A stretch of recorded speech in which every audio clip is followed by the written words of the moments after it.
والصلاة والسلام على من لا نبي بعده وعلى آله وأصحابه أجمعين।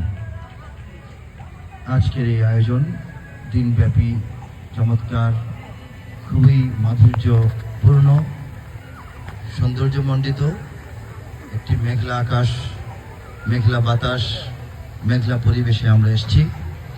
সকালবেলা বৃষ্টিপাত হয়েছে, সারাদিন আলো ছায়ার একটা খেলা ছিল। এর মধ্যে আমাদের বাংলাদেশের একটি জাতীয় সাংস্কৃতিক সংগঠন মরহুম আইনুদ্দিন আল আজাদ রাহিমাহুল্লাহ তার দ্বারা প্রতিষ্ঠিত কলরবের আয়োজন আজকের এই আনন্দ বাতায়নে। কলরবের সদস্য পদ যারা পূরণ করেছেন তারা আজকের এই অনুষ্ঠানে অংশগ্রহণ করেছেন, সবাইকে হৃদয় থেকে অভিনন্দন জানাচ্ছি।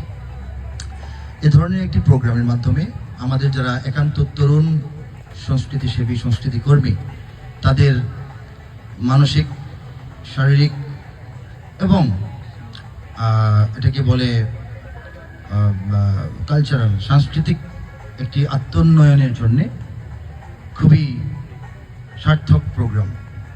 প্রকৃতি এবং পরিবেশের কাছাকাছি এসে সবাই আপন ভাইয়ের মতো কয়েক ঘন্টা সময় কাটানো। এখানে শরীর চর্চা হয়, আরেকটি চর্চা হয়, সেটি হচ্ছে হৃদয় চর্চা হয়। একের সঙ্গে আরেকজনের হৃদয়ের যে গভীর আলিঙ্গন সেটা হয়ে থাকে। আরেকটি চর্চা প্রয়োজন, যেটা এখনো খুব শক্তিশালীভাবে যুক্ত করা যায়নি, ভবিষ্যৎ প্রোগ্রামগুলিতে রাখা হবে, সেটা হচ্ছে মনন চর্চা।